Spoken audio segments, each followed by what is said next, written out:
சகோதரர் பக்சிங் அவர்களின் ஊழியத்திலிருந்து விடாய்த்துணிக்கு ஏற்ற வார்த்தைகள். அக்டோபர் மாதம் 2ஆம் தேதி. அவர் சிலரை அப்போஸ்தலராகவும், சிலரை தீர்க்கதரிசிகளாகவும், சிலரை சுவிசேஷகராகவும், சிலரை மேய்ப்பராகவும் போதகராகவும் ஏற்படுத்தினார். எபேசியருக்கு எழுதிய நிருபம் 4வது அதிகாரம் 13வது வசனம். தேவனுடைய திட்டத்தின்படி அவர் விசுவாசிகளின் ஆவிக்குரிய வளர்ச்சிக்காக சபைக்கு 5 விதமான வரங்களை கொடுத்துள்ளார். எபேசியருக்கு எழுதிய நிருபம் 4வது அதிகாரம் 11வது வசனத்திலிருந்து 16வது வசனம் வரை.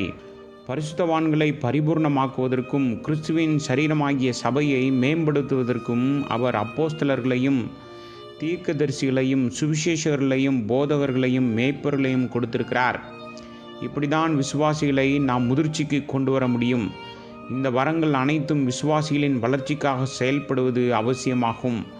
அப்போஸ்தலர்கள் சுவிசேஷத்தை பிரசங்கிக்க ஒரு குழுவாக சென்றபோது அப்போஸ்தலர் நடபடிகளின் புஸ்தகம் 14வது அதிகாரம் 21லிருந்து 23வது வசனம் வரை நாம் பார்க்கிறபடி இந்த வரங்கள் அனைத்தும் வெளிப்படுத்தப்பட்டது. மேலும் 15வது அதிகாரம் 32வது வசனம், 20வது அதிகாரம் 28வது வசனம் முதல் 36வது வசனம் வரை இவைகளெல்லாம் நாம் பார்க்கிறோம். முதலாவதாக ஊழியர்களாக அதிகாரத்தோடு நற்செய்தியை பிரசங்கித்தார்கள். இவ்வாறு விசுவாசிகள் மேய்க்கப்பட்டு முதிர்ச்சி அடைந்தனர். பின்னர் அவர்கள் எல்லா இடங்களிலும் மூப்பர்களை நியமித்தார்கள்.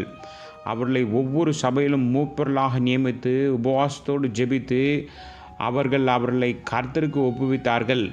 மிகுந்த ஜெபத்தோடு கர்த்தருக்காக காத்திருந்த பிறகு யார் மூப்பர்களாக இருக்க தகுதியானவர்கள் என்பதை கண்டுபிடித்தார்கள். 1 பேதுரு புஸ்தகம் 5வது அதிகாரத்தில் மூப்பர்கள் எவ்வாறு செயல்பட வேண்டும் என்பதை நாம் பார்க்கின்றோம். முதலில் மூப்பர்களாக தேர்ந்தெடுக்கப்படுகிறவர்கள் மிகவும் தாழ்மையுள்ளவர்களாக இருக்க வேண்டும். சுதந்திரத்தை இருமாப்பாய் ஆளுகிறவர்களாக அல்ல, மந்தைக்கு மாதிரிகளாகவும் கண்காணிப்பு செய்யுங்கள். அப்போஸ்தலனாகிய பேதுரு அவர்களில் ஒருவனாக அவன் ஒரு மூப்பன் என்று தன்னை அழைக்கிறான். உங்களில் உள்ள மூப்பருக்கு உடன் மூப்பன். அவன் அப்போஸ்தலன் என்று தன்னை பெருமை பாராட்டவில்லை.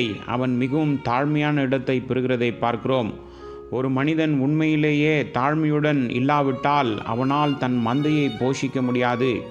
தங்களை பற்றி பெருமைப்பட்டு சுயமரியாதையை தேடுபவர்கள் மூப்பர்களாக செயல்பட முடியாது.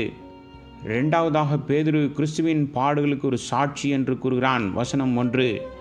ஒரு மனிதன் மூப்பனாக இருக்க விரும்பினால் நற்செய்திக்காக அவன் சில பாடுகளையும், சில கஷ்டங்களையும், சில துன்புறுத்தல்களையும் கடக்க வேண்டும்.